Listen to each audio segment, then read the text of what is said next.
Here's a question for you. If you are tuning in to watch or listen to Odyssey House Journals, how do you picture, say, a heroin addict or an alcoholic out on the street, a brown bag in their hand, somebody passed out on the pavement maybe? There are a lot of false stigmas surrounding addiction and also recovery, really, because a lot of people aren't sure what it's all about. But that's what this podcast is about. So we welcome you to another edition of Odyssey House Journals. I'm your host, Randall Carlisle. My co-host is Nicole Slack, and our guest is Anthony Padilla. And the reason I brought up this whole stigma thing is because one thing I've learned over my years of working here at Odyssey, and I'm sure maybe you've noticed it, Nicole, and Anthony certainly was aware because that's why he contacted me, is there are a ton of people in recovery from addiction who have amazing artistic skills and are extremely creative. And the way that I learned about it is there's a program every year called Recovery, or what's it called? Do you remember what it? Art through recovery or something. Recovery, and we were asked to have some of our clients do paintings or drawings for this display. And some of the stuff they came up with was incredible. And Anthony contacted me, and he's a poet. And very cool. And you're also in recovery, right? I am, yes. And I would maintain that addiction certainly doesn't negate any of those kind of creative skills that we're talking about, right? Definitely not. You know, I'm curious, have you found that perhaps people in recovery are more creative or more artistic than other people? I don't know. It's just a question. I think that I like you said, there's all shapes and forms of people in addiction. I think there are definitely a lot of artists that deal with their own traumas and artistic expression is kind of their outlet. I was fascinated with poetry as young as like fourth grade. It was like Where the Sidewalk Ends by Shel Silverstein. And like Witch's Cauldron, I believe it was called. But I didn't start writing until like 8th grade. And why? You waited till a really late age. Well, yeah, it's just, it was just an English course, like 8th grade English course. And, of course, and it's in this book, but it was to my first love, titled My Dear Love. And, it's definitely 8th grade level poetry. Right. But I found that kind of outlet, and for me, drugs were kind of towards after my sophomore year in high school. But behaviors started very young, and my traumas, and alcoholic stepfather, et cetera. So verbal and physical abuse, kind of that's. I found that was kind of my outlet, was writing. My grandfather's huge in marketing, et cetera. So, a lot of passion for writing came from him as well. But yeah, definitely to your question, I think a lot of artists deal with addiction. And I think, sometimes it's that misconception that drugs are enabling us to be more artistic. But I think my best work has happened in the last 18 months of my recovery. Well, remember, Timothy Leary said LSD really gave him a lot of ability to see the world in a different way. Oh, I'm sure it did.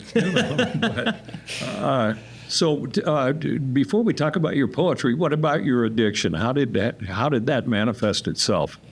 So like I said, I think it was, so I went through the CATS program. It was the criminal justice program. We should tell people who are watching, it's a program administered by Odyssey House in the Salt Lake County Jail. And it's a 3-month program that's pretty much like the program people would go through if they were in our residential program, only you're in jail. Yeah. So you can't leave against clinical advice. No, you can try, but I don't recommend it. You probably won't get very far anyway. But, so, that program really taught me about, just the trauma I went through. I'm entitled to that trauma, but not making it such a victimization stance. And I think for so long I felt like such a victim, and I was entitled to all the behaviors and the selfishness. And once I get into my addiction, that I was entitled to that, because how dare, this guy treat me like that as a kid. I just wanted to be seen, wanted to be loved, and these core beliefs that Odyssey teaches you. I really tapped into that. And, I never thought that a criminal justice in a jail setting could help me. I always needed those bougie treatment centers. I mean, I was blessed with family that, would put me into these 5-star. I had to have that, Michelin chef, 5-star chef, buffet, et cetera, but it was really like what I couldn't do for myself, something, of a higher power did for me. And I just needed to sit in jail for almost 9 months and really clear my head. I couldn't get sober on my own. I was just a habitual quitter of rehabs and detox.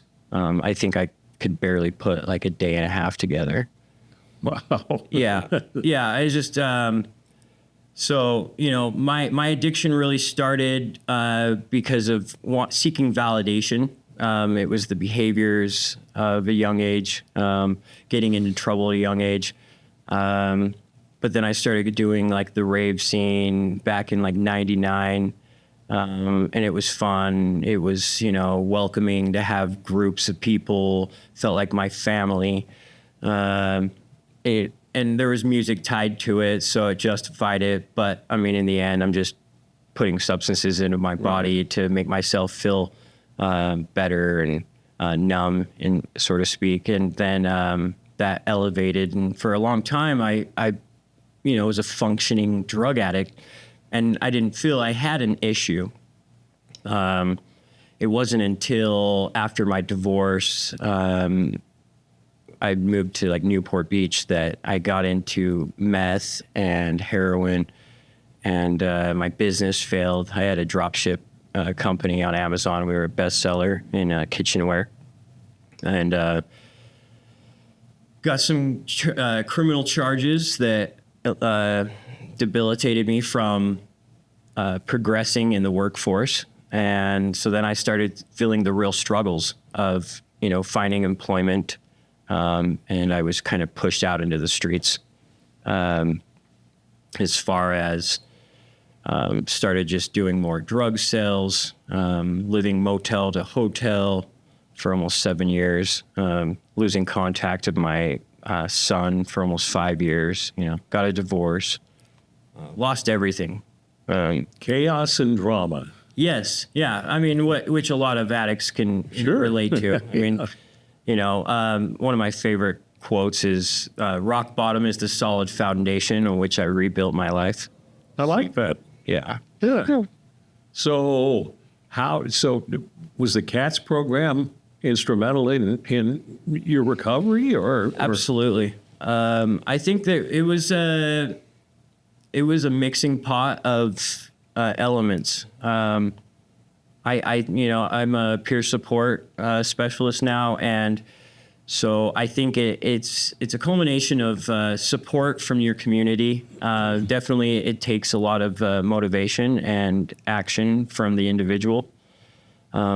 It's internalizing your own part in your own chaos and drama. Yeah. That victim stance that I had, like, woe is me, why is this happening to me? But once I could realize that I created all of that chaos, and I was in control of my reactions, and only my reactions, that I could finally grow. And I think my best writing actually evolved while I was incarcerated this last time. Really? Yeah. So, I mean, it was just a blessing of things. I mean, my family support is so strong now. You know, I'm finally like, I feel like a contributing member to society. I'm not just a taker. Cause yeah, I was just selfish. I mean, the drug dealing, to feed my own satisfaction of financial and, Addiction is such a selfish disease. it is. You know, you're thinking about yourself. I mean, what were you thinking back then when you were getting loaded every night? That I didn't want to think. There you go. I didn't want to sit in the shame and all that. I would rather just. But you're just thinking about yourself, right? You know, same here. You know, and the victim thing is just horrible because I blamed all 4 of my ex-wives for our divorce. And let me see, did I have any role to play in that? No. Of course no. not. It was all their fault. And you know, we blame people in addiction tend to blame the rest of the world except themselves. Yeah. Did you do any treatment after CATS? So yes, I was released almost a year ago. It was September 19th, and I went straight into sober living out in Orem. I removed myself from Salt Lake. I thought that was my best success. You know, if I really wanted to destroy my life again, I would have to jump on 2 buses and then a front runner to get to Salt Lake. So it would give me a good 2 hours to really rethink my decisions and play the tape forward. So I was really all, you know, both feet in my recovery this time for the first time ever. So I did sober living, jumped into an IOP, intensive outpatient, and that was through Right Way Recovery. And just went to meetings every day, you know, sometimes 2 or 3. We actually have something in common. I got a recovery job at Harmon's in Orem. So, okay. Yeah. Yeah. I had a temporary job at Harmon City Creek. Okay. I was what do they call it? The front end. Front end, yeah. What was it Courtesy called? clerk or? No, see, I was in charge of all the cashiers and everything. Oh, you're like the front end manager then, Yeah. or something like that. Yeah. Okay, that's cool. They actually gave me responsibility for all the money in the tills, getting out the money from the safe in the mornings. So, and the funny thing is when people begin to trust you, I guess you can either screw up and really, like I could have taken off with all the money one morning, I guess, if I'd have wanted to. But but when people trust you and care about you and give you a break, you tend to want to do the right thing, and it makes a difference. I mean, like the person we talked to last week on the podcast, it was because people cared and loved her and gave her another chance is one of the reasons she was successful, because people cared about her. Well, Yeah. I think it's like an assumption that addicts are like dirtbags and like we're never going to change, it never is. going to get Yeah. better. Yeah. And sometimes you just need someone to trust you and believe in you, and then you don't want to let them down because you're not a dirtbag. You just have made some really bad decisions, but someone trusts you, and then that gives you that like little push to like, I'm not going to let them down. right. Right. And that 'Cause- stigma. yeah. Oh, sorry. No, you're a guy. That stigma that you're talking about, I still deal with that. You know, I understand 18 months is just a blip of time, you know, in recovery for all the chaos that I've created over the years. However, there's certain people that just don't understand it at all, and the addiction side of it. And that's why I like programs like USARA that are really trying to reach out to the community and, you know, also help the people that want to get clean and recover. Because I've met people that are like, you people all say the same thing. And I understand there's addicts that relapse or, Sure.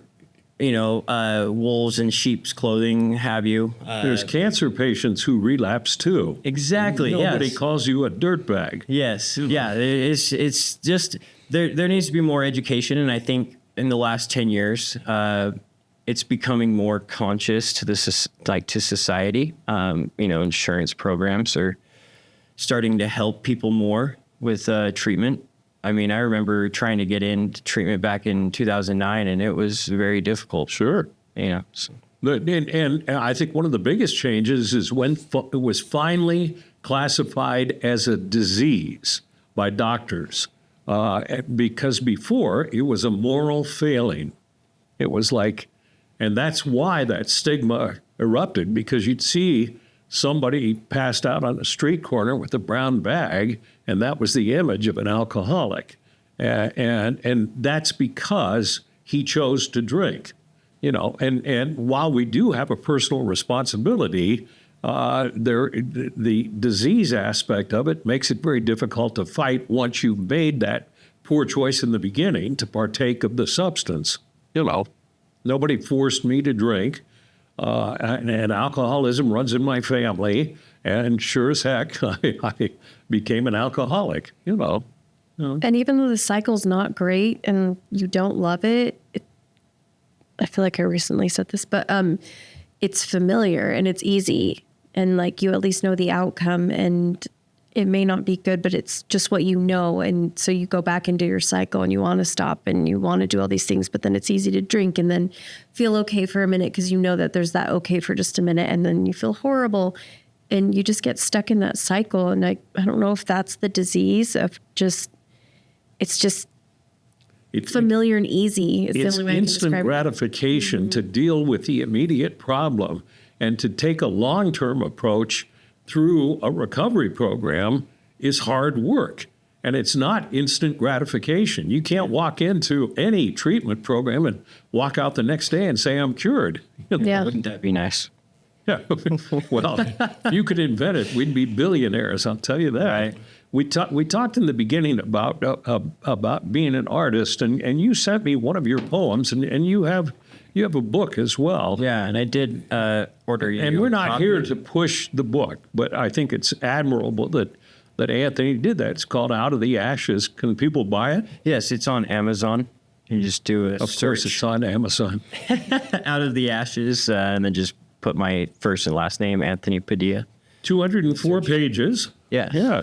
And, Yeah. and the poem you sent me, I thought was, do all your poems deal with addiction and recovery? No, there's stuff in there, you know, that when I was still an addict, you know, it just varies. It's just all of me. It's raw. It's emotional.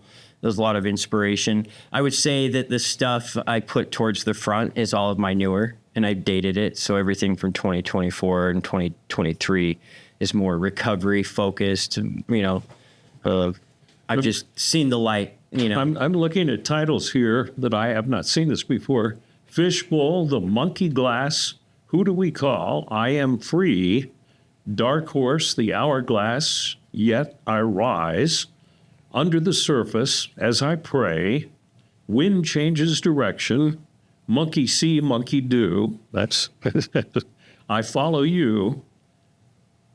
What do you see? It sounds like very thoughtful poetry. Would you rather read? yeah, I can read this The one you sent me, Yeah, I absolutely. sort of liked. Yeah, this is a secondary emotion. What am I afraid of? Is it fear itself or self-love? Is it close to my heart or is it far apart from anything real or tangible to start?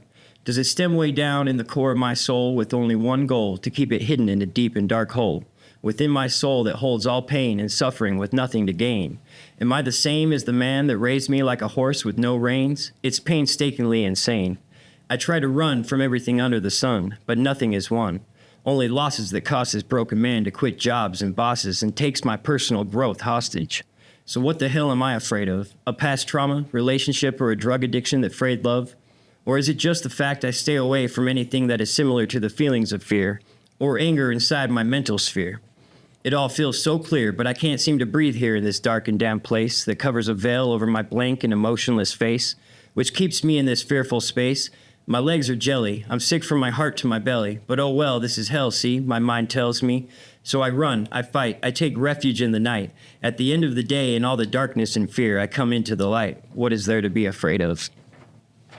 Tell us what that. Explain that. So basically, just fear is, you know, a secondary emotion. or anger is a secondary emotion to fear. And I've always known to run from my addictions and relationships and anything that I had to face.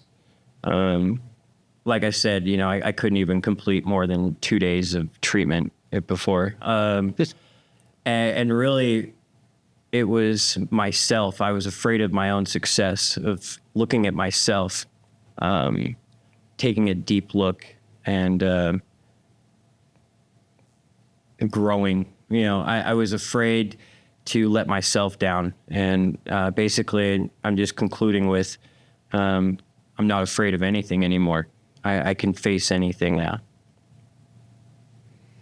I think facing yourself is like the hardest thing to do. Of course it is. Yeah. Getting to know yourself, the whole treatment thing. So how about that? That's bold. Okay, I'm curious about the one. Okay, monkey see, monkey do. That's the one I was thinking of too. Yeah, I want to see. That was written in jail. Same with the monkey glass. I feel like... Monkey see, monkey do. Okay. All right.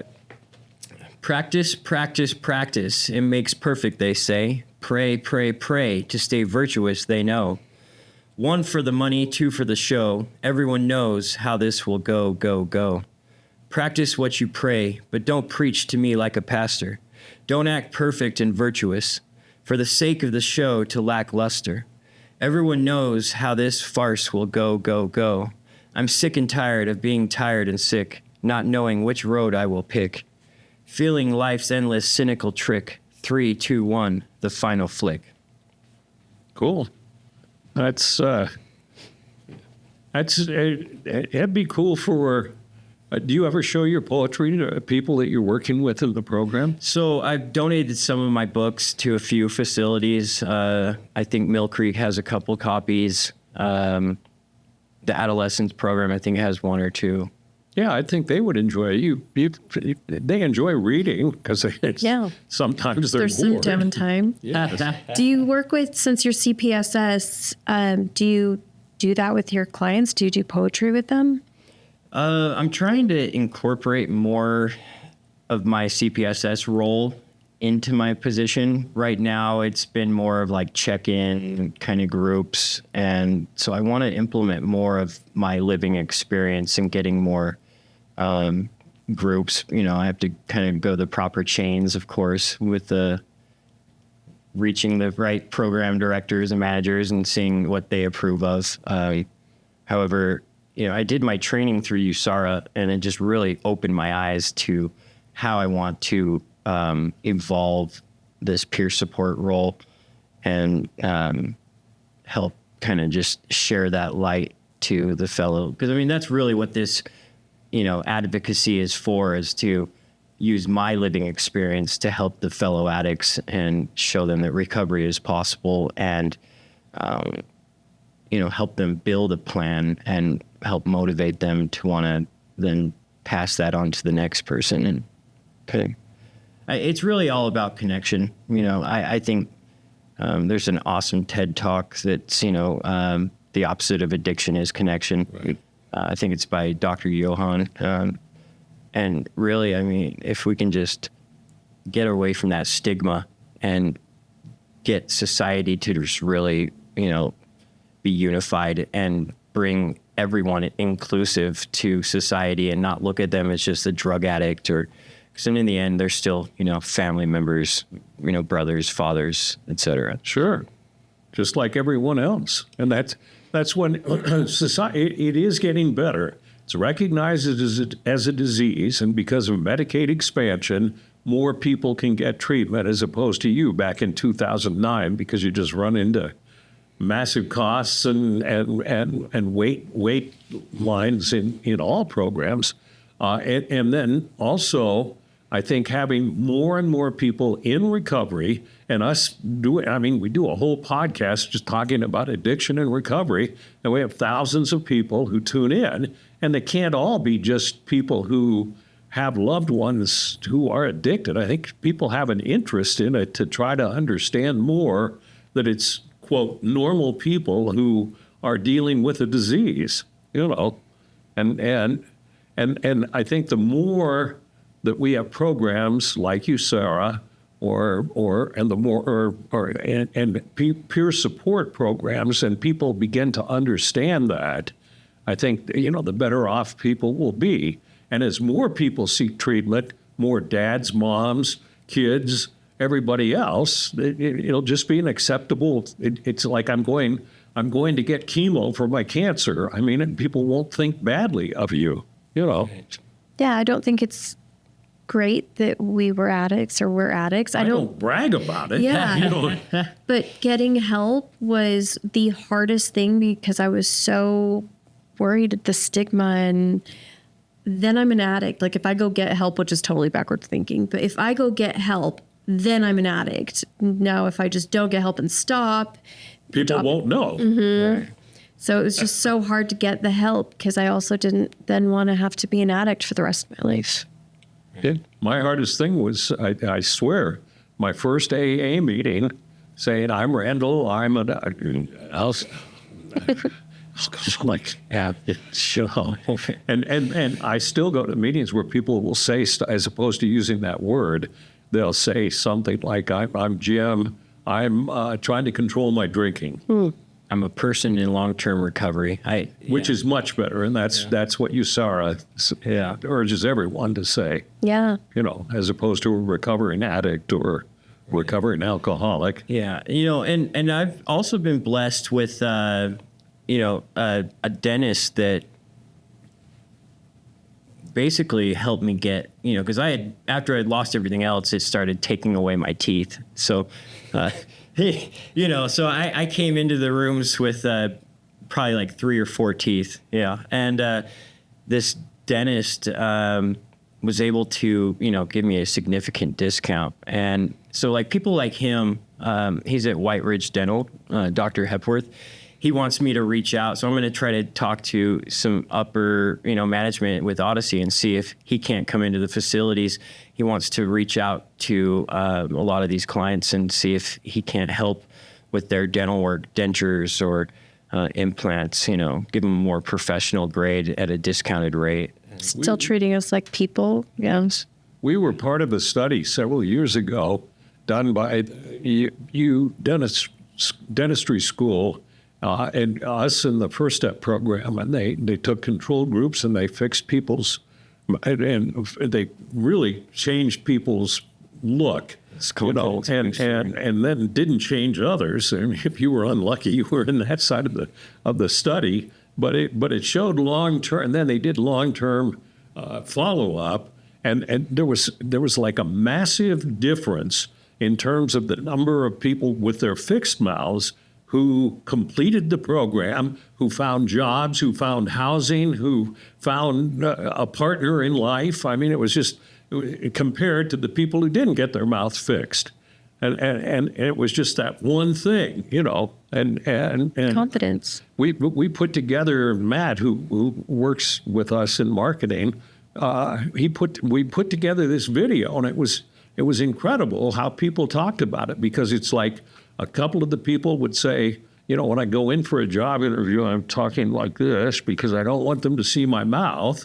And then other people who had a nice smile, it was incredible. And so good luck with getting that dentist, Yeah, I hope he can, help others. So, it's been a confidence booster for me. I mean, I remember when I was first, in recovery and doing, I want to get back into work, and I really felt judged. Like all they see is still an addict, He does meth. He has a bad mouth. Yeah, right? yeah. So, Anthony, thank you for sharing your story. Thank you. I appreciate it very much. Thank you. I hate to sound like a talk show host, but the book is called Out of the Ashes by Anthony Padilla, available on Amazon. There you go. There I go.